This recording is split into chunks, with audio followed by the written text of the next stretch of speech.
Agora, então, vamos ao momento principal, né, da nossa apresentação inaugural, da nossa aula magna aí, do projeto Facelera, que é a apresentação da palestra do nosso convidado, o senhor Pedro Wątchowski. Inicialmente, senhor Pedro, gostaria de agradecer imensamente pela sua participação. É uma honra para nós recebê-lo aqui. É uma honra poder escutar um pouquinho do seu conhecimento, né, que o senhor vai repassar para nós. Então, para nós aí foi uma conquista poder contar com o senhor aí na primeira aula, né, na primeira apresentação do projeto Facelera. Eu vou apresentar um pouquinho sobre a palestra e sobre o palestrante, depois eu passo a palavra ao senhor.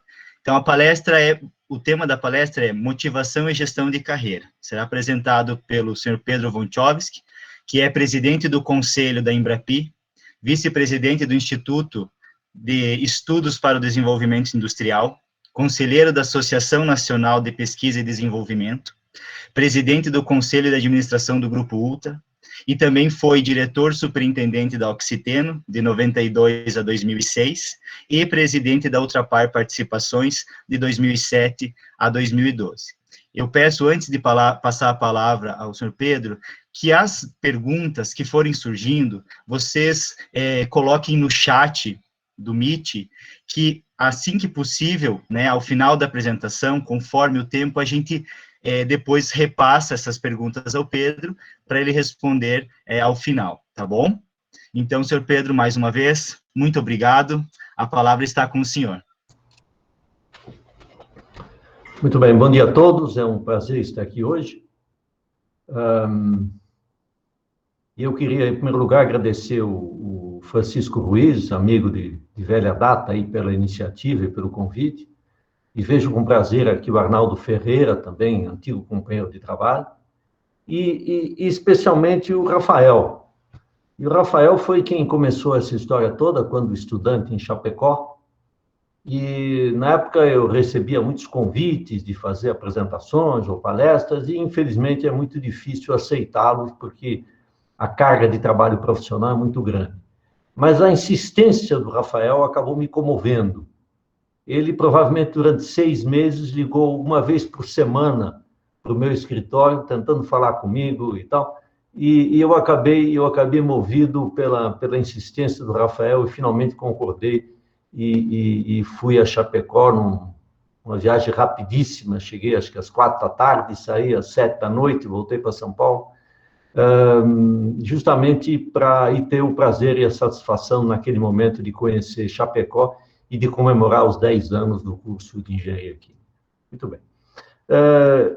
Isso posto, eu queria começar falando um pouco, o tema que vocês pediram para eu tratar é planejamento de carreira. E a minha tese é muito simples. Eu acho que isso não existe. Então, é um pouco fácil falar do que não existe, né? Talvez mais fácil falar do que existe do que não existe. Por que eu acho que isso não existe?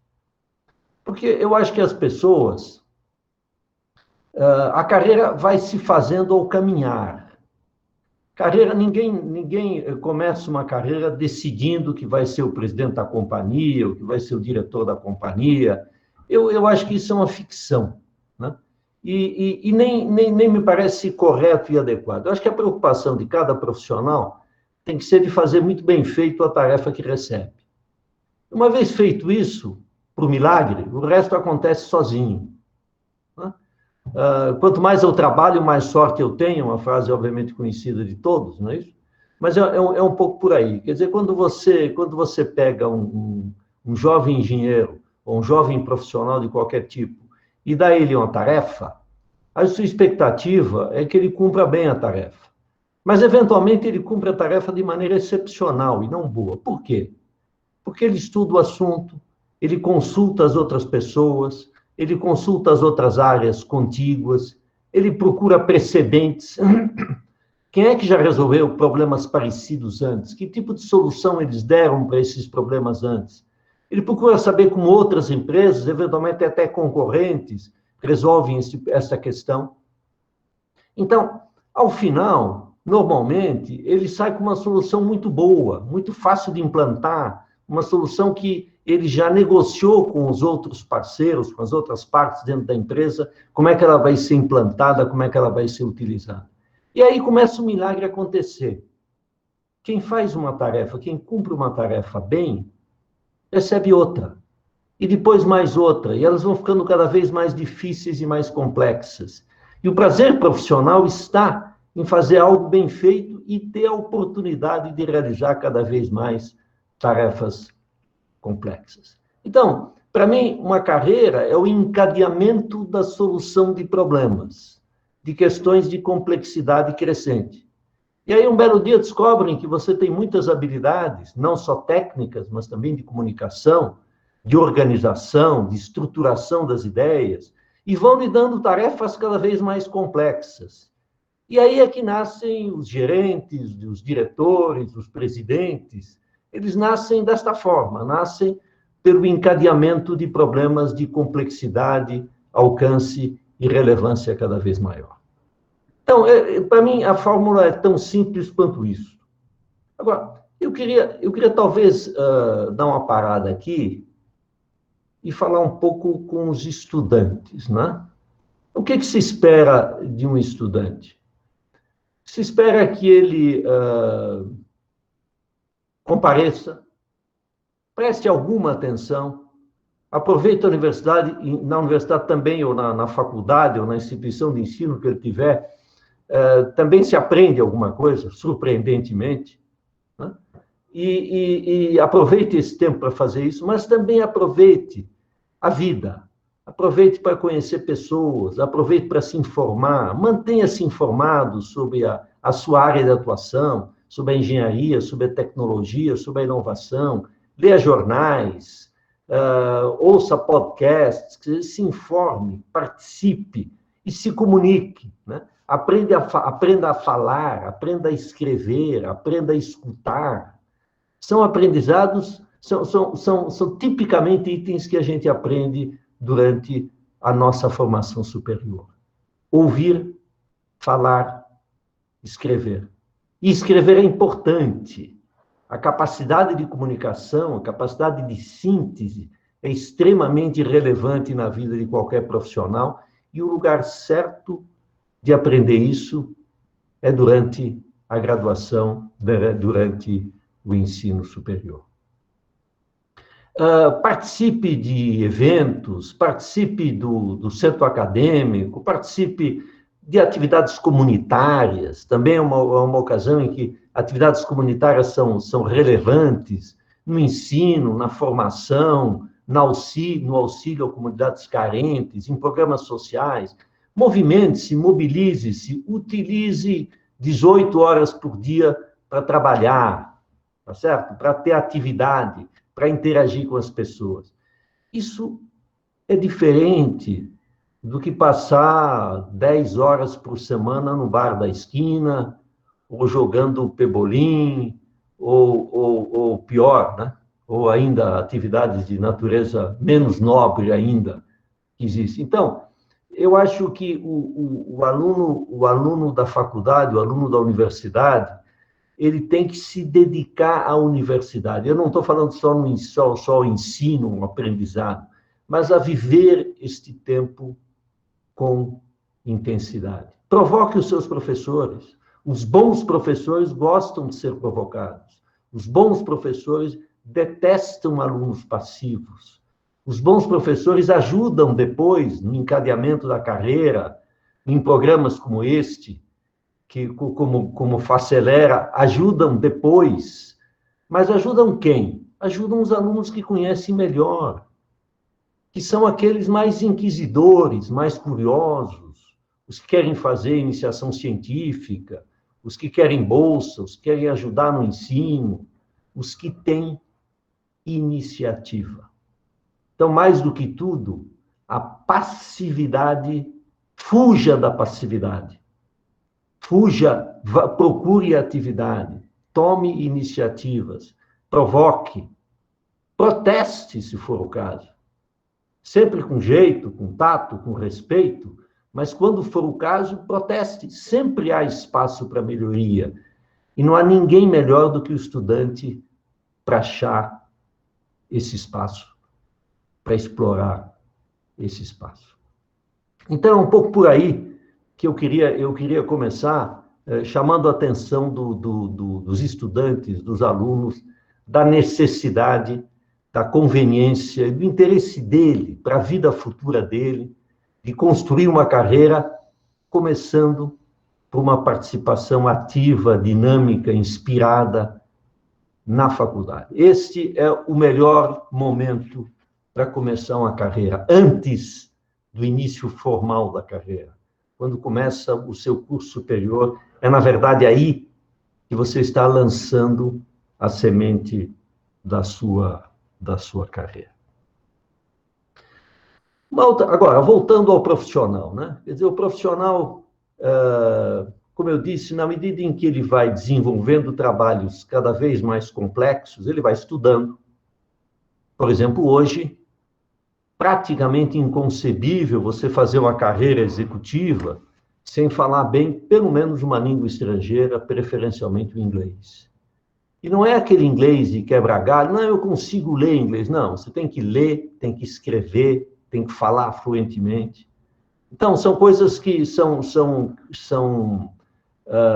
é hoje uma competência absolutamente necessária para quem quer fazer uma carreira, qualquer tipo de carreira técnica, profissional, executiva ou administrativa, é dominar bem o inglês. Não era assim, talvez, há 30 anos atrás, mas hoje, com a internacionalização da economia brasileira, com o processo de globalização, é indispensável o conhecimento de uma língua estrangeira. Preferencialmente o inglês, mas, eventualmente, outras também. Há quem fale francês, alemão, italiano, são sempre línguas, são sempre extremamente úteis. E quando você estiver trabalhando, à medida em que sua carreira avança, sempre tenha pelo menos um sucessor à mão. Nunca se torne indispensável. A pior postura para um profissional em qualquer atividade é tentar se tornar indispensável supostamente para proteger o seu emprego. Essa é uma postura derrotista, é uma postura defensiva, é uma postura negativa. A postura positiva é ensine os outros, treine os outros, cerque-se de gente melhor do que você, não pior, para garantir a sua posição relativa, melhor do que você, cerque-se sempre de sucessores potenciais. Porque quando surgir uma oportunidade na empresa, de um novo desafio, de uma demanda da companhia nova, de uma nova fábrica que foi comprada e que precisa de um novo gerente, você só vai ser considerado por uma posição mais ampla se tiver um sucessor disponível, se você estiver em condição de ser dispensado daquela atividade, daquela obrigação, para assumir uma maior, mais relevante, mais abrangente. Então, tenha sempre à mão gente boa te cercando e prepare-os sempre para sucedê-lo. Porque se você não o fizer, aí você provavelmente não sai do lugar. Porque se você se tornou indispensável, você indispensável será e, portanto, não está disponível para promoções, para novos desafios, para novas oportunidades. Tenha sempre disponível um sucessor. E, finalmente, uma postura... Eu queria falar de uma coisa que, antes de terminar, de falar de uma coisa que as pessoas não gostam muito de falar, que é dinheiro, remuneração, salário, benefícios. Os benefícios, o salário, a remuneração variável, os bônus, são sempre subproduto da sua atividade. Não é uma visão unânime. Tem muita gente que tem opiniões diferentes do que a minha. Tem muitos jovens hoje cuja primeira preocupação é a remuneração, é o dinheiro, é o salário, é o stock option. Isso tudo virá, ao longo do tempo, como subproduto da sua carreira. Não transforme a remuneração no seu objetivo. Transforme, ele será subproduto da sua evolução profissional. Essa é a minha visão pessoal, é assim que me comportei a vida toda e talvez possa confessar para vocês que com excelente resultado. Bom, e finalmente, para encerrar, que eu acho uma coisa muito importante na carreira, e talvez tanto o Chico Ruiz e o Arnaldo, que me conheceram durante muito tempo nas minhas atividades profissionais,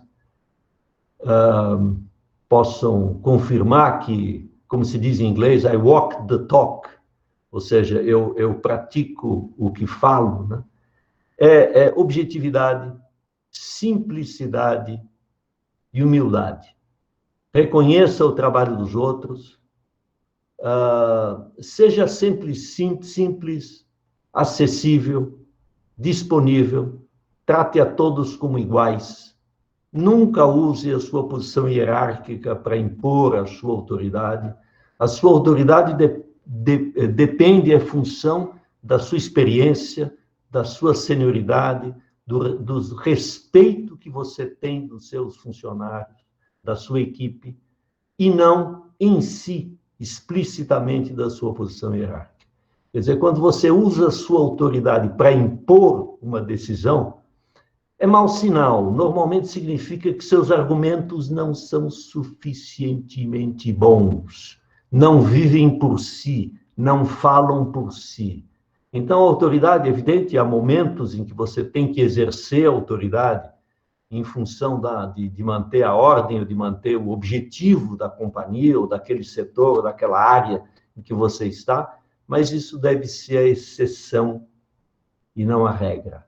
A liderança se dá principalmente pelo respeito aos outros, pelo respeito aos fatos, pela justificativa das suas posições, das suas decisões, e pela humildade, pela simplicidade com que você atua.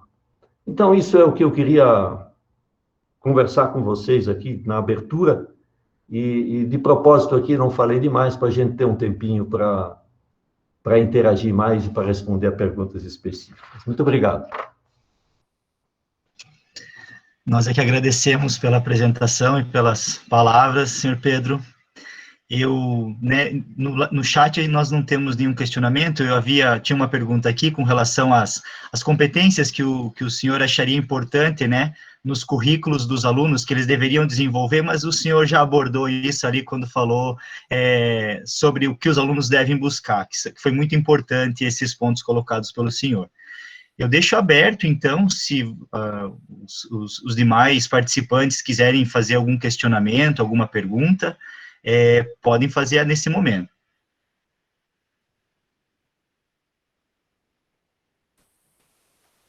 Bom dia, posso falar por aqui? Claro, fica à vontade. Bom dia, Pedro, agradecer as tuas palavras. Acho que a gente sempre fala com o Chico Ruiz aí, que a gente adora muito, assim, quando conversa e lê sobre você, os seus textos, ou escuta, às vezes, no YouTube, um podcast, alguma coisa que você gravou, a gente sempre aprende.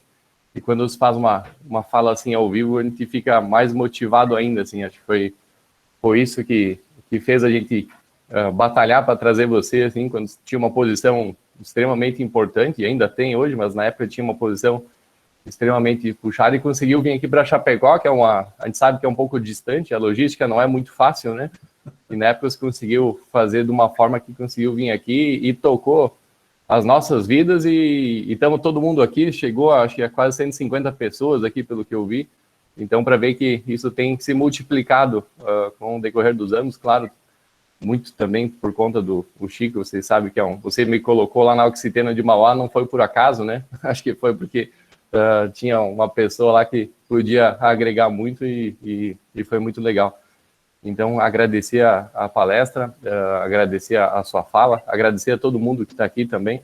Acho que é assim que a gente faz, toca a vida das pessoas, né? E é multiplicando e sendo, como o falou, sendo humilde e disponível também, né? Porque às vezes a gente tem pessoas que não são disponíveis e não conseguem passar isso aí para o próximo. Então, agradecer, dar os parabéns para todo mundo. E eu gostaria que você comentasse, Pedro, eu sei que a inovação, ela tem vindo agora na época da pandemia, ela é um assunto muito em voga. Tanto as universidades que estão aqui, elas tiveram que se inovar, mudar o jeito da aula presencial, as empresas tiveram que inovar, e eu queria que você desse um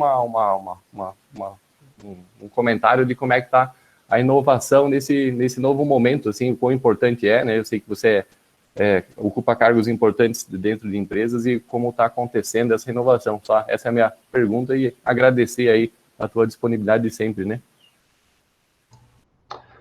Rafael, muito obrigado. Em meu lugar, saudar o filho da Michele. Menino lindo, parabéns.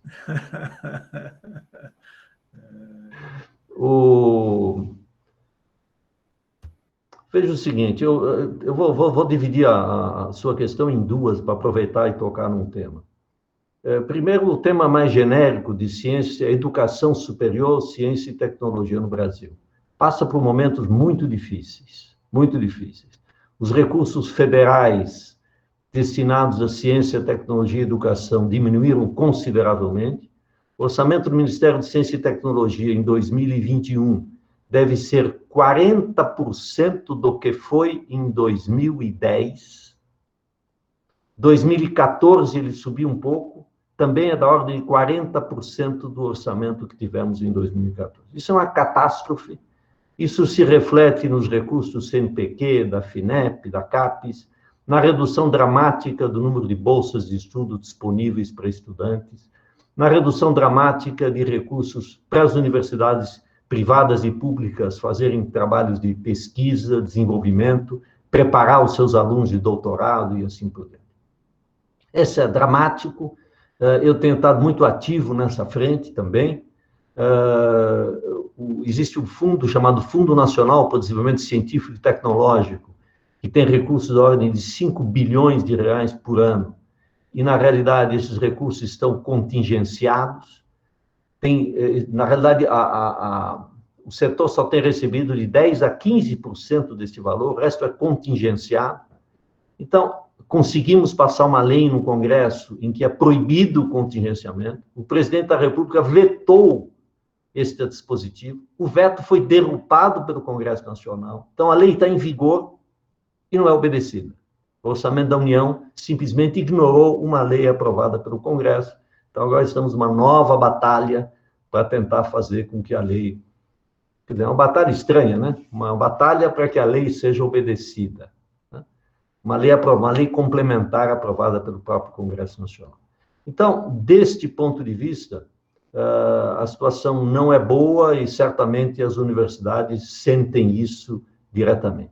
A grande exceção é o Estado de São Paulo, porque o Estado de São Paulo, primeiro, as universidades públicas paulistas, a USP, a Unicamp e a Unesp, têm uma parcela fixa do ICMS do Estado, um percentual fixo. Então, o governo não pode, não reduz, quer dizer, só reduz um pouco na medida em que o imposto cai, como aconteceu em 2020.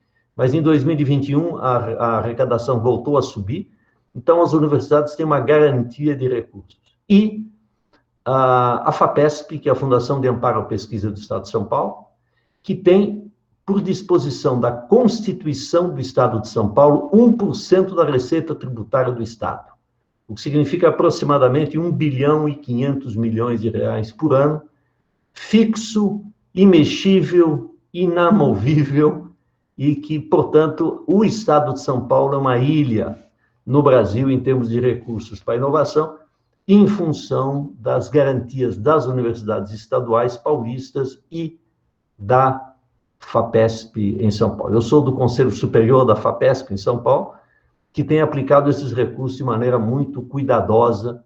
Então, em São Paulo, é o único estado da federação em que realmente esse dispositivo tem sido rigorosamente obedecido. Bom, falando agora do lado da empresa, primeiro, por que as empresas inovam? Inovam porque a competição é sempre dura, porque ela tem que reduzir custos. Para reduzir custos, ela tem que melhorar seus processos, tem que vender mais, tem que reduzir o preço e, portanto, o custo do seu produto. Então, ela inova para melhorar a qualidade do produto, para reduzir o custo do produto, para melhorar o processo, para simplificar o processo, para cumprir dispositivos ambientais crescentemente rigorosos, ou seja, para reduzir efluentes, para tratar os efluentes adequadamente, reduzir resíduos, para melhorar o consumo energético e assim reduzir consumo de água, reduzir consumo específico de energia, de matérias-primas, aumentar rendimentos, usar matérias-primas eventualmente de custo mais baixo e assim por diante. Então, a inovação é absolutamente essencial para a sobrevivência das empresas. Mas ela depende de recursos que as empresas têm no curso normal dos seus negócios. Ou seja, na medida em que a lucratividade das empresas cai muito, é mais difícil separar recursos para a inovação, porque quem não pode garantir o hoje, a preocupação primeira é garantir o hoje, e a segunda é garantir o amanhã ou depois de amanhã. Então, às vezes, não há recursos suficientes para a inovação. Eu também estou no conselho de administração da Embraer, por exemplo, que é uma empresa maravilhosamente inovadora, que entregou ao mundo, aí, alguns anos atrás, um avião de transporte militar, chamado KC-390, que não tem paralelo no mundo, não vende ainda muito por razões geopolíticas aí mais complexas, que não cabe aqui discutir. Está desenvolvendo uma linha de aviões elétricos. Então, é um exemplo de empresa brasileira inovadora.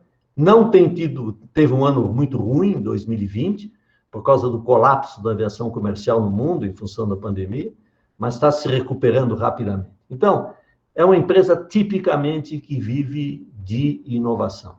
A própria Oxiteno, que o Chico e o Arnaldo conhecem tão bem, e o Rafael, dedica 3% do seu faturamento para pesquisa, desenvolvimento e inovação, e, em consequência, 30% dos seus produtos que ela vende a cada ano são produtos que ela desenvolveu nos 2 anos anteriores. Então, o grau de inovação é que permite a empresa se manter competitiva, rentável, se manter no mercado. Agora, para isso também, os profissionais que as instituições de ensino formam, têm que estar com a cabeça preparada para pensar desta forma, ou seja, para sempre procurar soluções melhores, mais baratas e de custo mais baixo, de performance melhor e que possam ser mais bem recebidas pelo consumidor, seja ele pessoa física ou pessoa jurídica. Então, essa é um pouco o que eu tenho a dizer sobre inovação.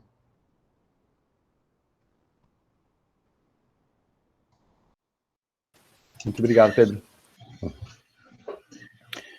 Temos aqui, Gustavo, algumas perguntas também no site. Né? São 5 perguntas, vamos ver se a gente consegue avançar sobre elas. A primeira aqui é do Jarbas, né? Ele fala aqui, parabéns ao Pedro pelas palavras. Gostaria de perguntar sobre a percepção do gestor sobre a relevância das soft skills.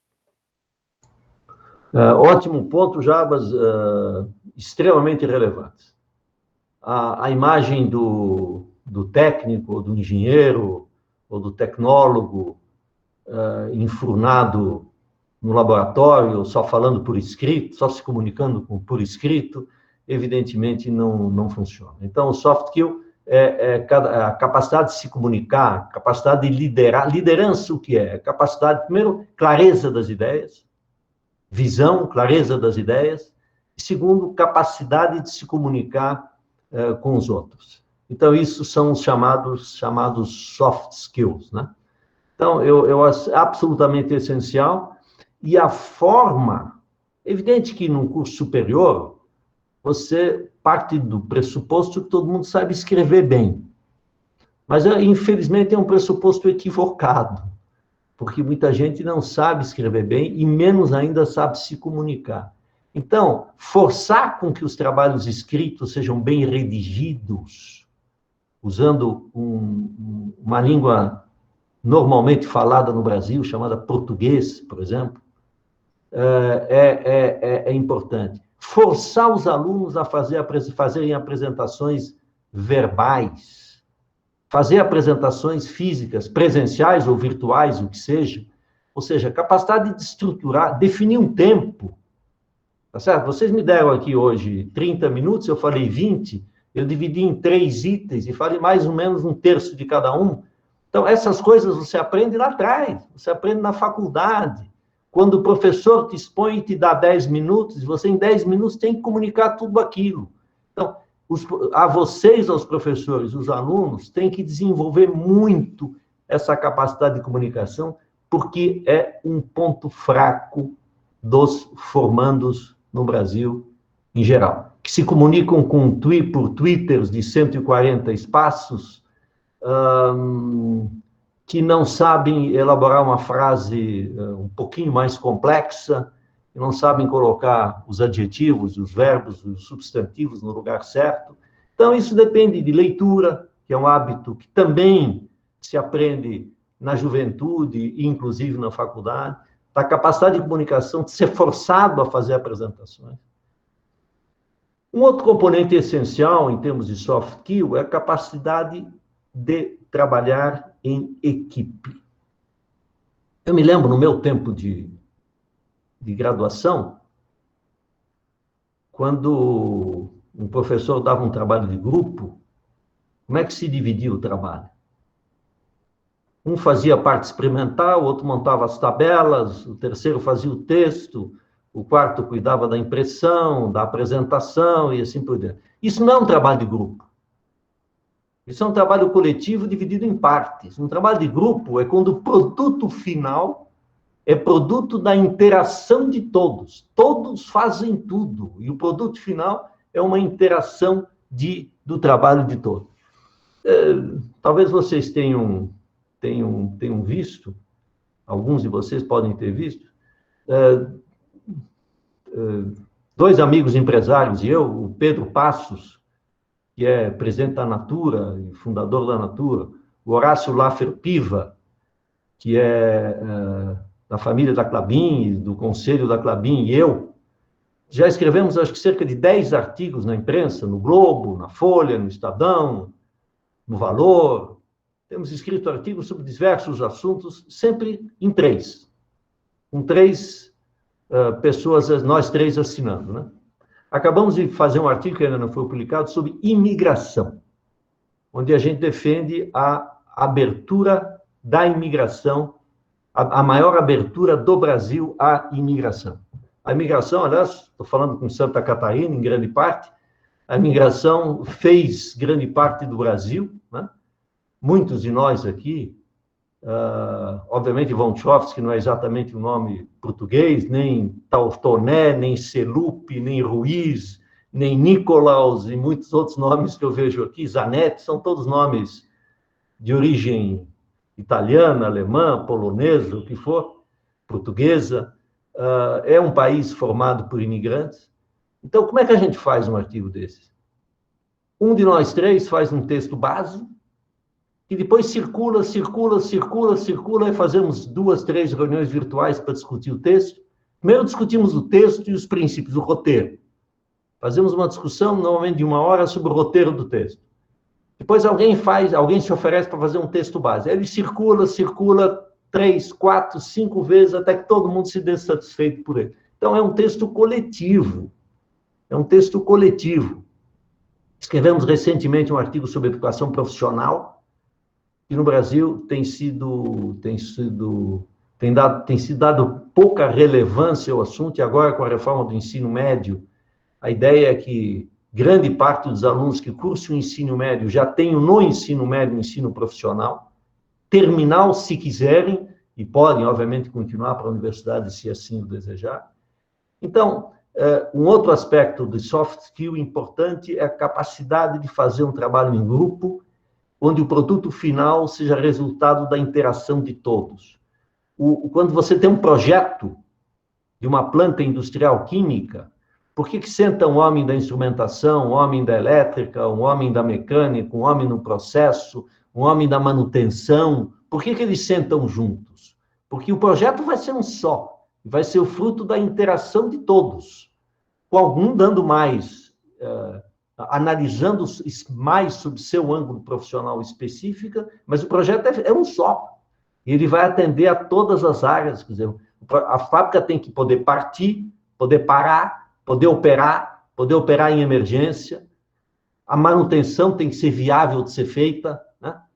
Você vai tirar alguma coisa do lugar, você descobre que não sai mais, né? Não tem espaço para retirar. Né? Então, assim é um projeto, então, e esses soft skills são muito relevantes de serem ensinados e aprendidos durante o curso universitário. Obrigado, seu Pedro. Aqui temos mais uma da Aline Marcelino Delgado. Bom dia, gostaria de saber qual a percepção que um gestor precisa ter, o que seria essencial?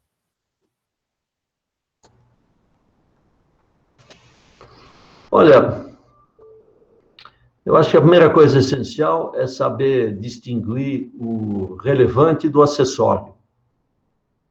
Não confundir a natureza dos problemas. Tem questões que são nice to have, ou seja, boas de resolver, e tem outras que são imprescindíveis. Então, a primeira capacidade de um bom gestor é saber distinguir o acessório central, fundamental, do acessório. Quer dizer, o fundamental, o central, o essencial do acessório. Fazer essa distinção, acho que é a primeira capacidade do gestor. Segundo, é identificar as pessoas certas para trabalhar junto com ele. Motivá-las, informá-las. Um membro da equipe que não sabe o que você está fazendo, evidentemente não vai a lugar nenhum. Qual é a natureza do problema? Que tipo de solução você procura? Qual é o seu objetivo como gestor? Então, a qualidade das pessoas. Então, primeiro, distinguir o essencial do acessório. Segundo, se cercar de gente muito boa.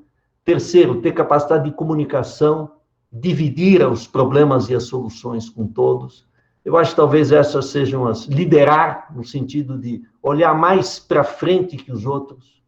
A pessoa que está em cima, no sistema, digamos, hierarquicamente superior, ele tem uma visão, por obrigação, mais ampla.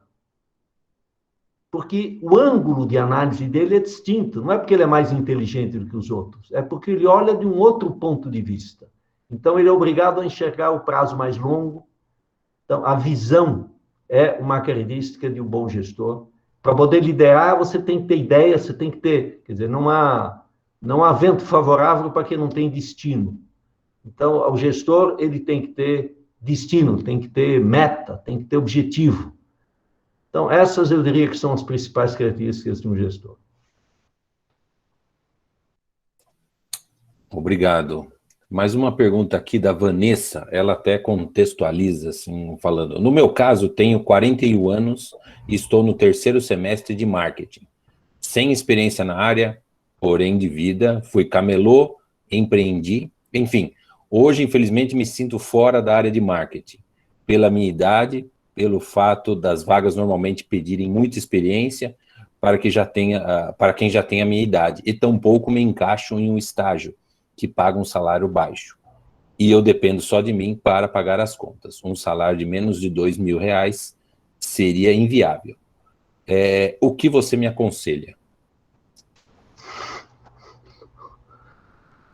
Olha, primeiro eu lhe desejo muito boa sorte, antes de mais nada. Olha, é provável que você tenha mais espaço numa empresa pequena, que tem menos preconceito de pegar pessoas sempre jovens, sempre no início de carreira.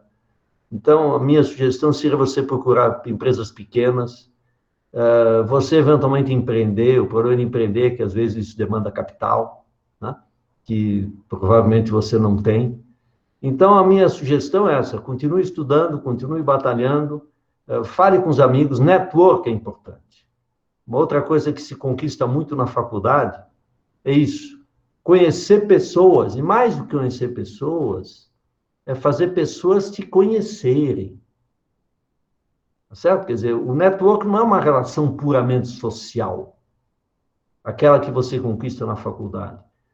Cada um de nós aqui sabe os colegas da faculdade que demonstraram interesse, inquietude intelectual, iniciativa, e aqueles que estavam claramente de passagem, que não tinham nenhum compromisso, nem com o estudo, nem com o conhecimento, nem com a carreira, nem com a profissão. Então, o network não é uma relação de bar, que você procura depois dos seus amigos com quem você bebeu junto. Essa é uma relação provavelmente pouco promissora. Então, o network, a moça, desculpa, esqueci o nome dela. A moça Vanessa. A Vanessa, ela tem os colegas dela do curso de marketing que ela está fazendo, provavelmente muitos deles estão bem empregados. Então, se a Vanessa se distinguir no curso, se a Vanessa demonstrar para os colegas e para os professores que é uma profissional diferenciada, justamente por ser mais experiente, justamente por ter tido uma vida difícil, mas uma vida autônoma em que ela foi, a seu modo, uma empreendedora, uma microempreendedora, provavelmente ela vai conseguir um trabalho, porque ela precisa mais de um trabalho do que um emprego. O emprego é uma forma apenas de trabalho, tem outras, né? Então, na medida em que a Vanessa se distinga no seu curso que ela está fazendo hoje, é provável que ela chame a atenção de um colega que já está bem estabelecido, que precisa de ajuda, ou de um professor. Então, isto vale para todos nós. Quer dizer, quem se diferenciou no curso de graduação, tá? Certamente teve mais oportunidades talvez o Chico Ruiz se lembre de uma situação. Eu me formei na Escola Politécnica da USP, onde eu fiz depois meu mestrado e meu doutorado, e sempre mantive relações muito próximas com os docentes, com os professores e tal. Um dia eu recebo um telefonema de um professor, amigo meu, me dizendo: ô Pedro, o seguinte, está se formando aqui um rapaz que foi o meu aluno mais brilhante nos últimos 5 anos. E como você é meu amigo, eu queria chamar a sua atenção para ele. Então, o que eu fiz? Não, evidentemente, mandei contratar o menino, não fiz nenhuma pergunta adicional. Eu digo, contrata. Aí me disseram, não, mas não tem lugar, não tem vaga. Eu digo, não estou perguntando se tem vaga. Arruma uma vaga, contrata. Uma pessoa diferenciada como essa não pode se perder. E o rapaz foi contratado, isso deve fazer uns 30 anos, ele continua trabalhando na Outstem, está fazendo uma carreira brilhante e tal, está lá até hoje. Então, por que ele se distinguiu? Quer dizer, o professor se deu o trabalho de me ligar, sugerindo que eu não perdesse um talento como aquele que ele orgulhosamente estava formando. Então, Vanessa, diferencie-se no curso, estude bastante, faça trabalhos bem feitos, que as oportunidades vão surgir, e eu lhe desejo muito boa sorte. Tem várias perguntas aqui no site, eu vou seguindo aqui. Tem mais uma da Gabriela Madella. Ela fala o seguinte, uma pergunta. Para nós alunos que estamos saindo da universidade, como decidir qual área seguir, visto que meu curso, no caso Engenharia Química, permitem inúmeras áreas? Como não ficar em dúvida do que fazer? Olha, a dúvida vai te perseguir durante muito tempo, entendeu? Isso é um pouco da natureza do processo, não há como fugir da dúvida. E, obviamente, não existe nenhuma fórmula mágica, né? O que eu acho que você tem que, no começo da carreira, é verificar as oportunidades que apresentam a você, tá certo? Primeiro que, infelizmente, a indústria química no Brasil não vai especialmente bem. Então, as oportunidades eventualmente não serão muitas. Então, se as oportunidades não são muitas, você talvez não tenha grande possibilidade de escolha, né?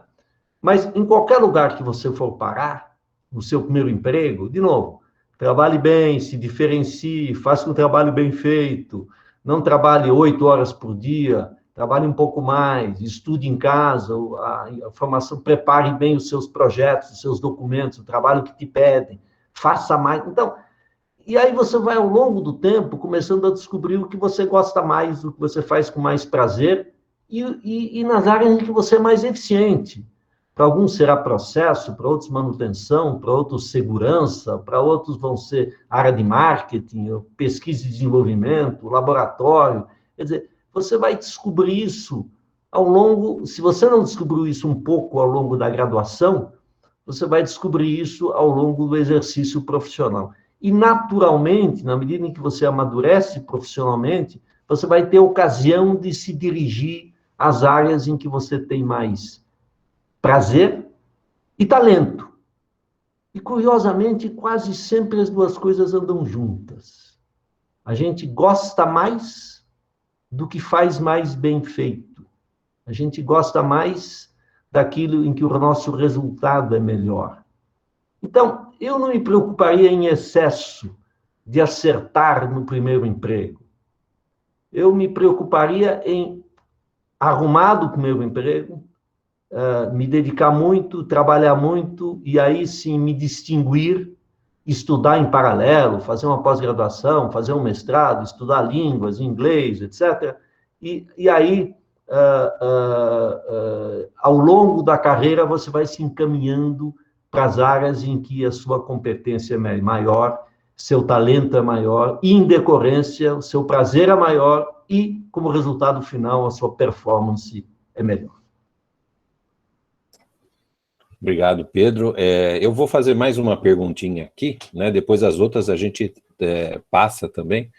E essa pergunta aqui é da Aniele, né? Ela agradece aí as suas palavras, se diz até encantada com todas elas.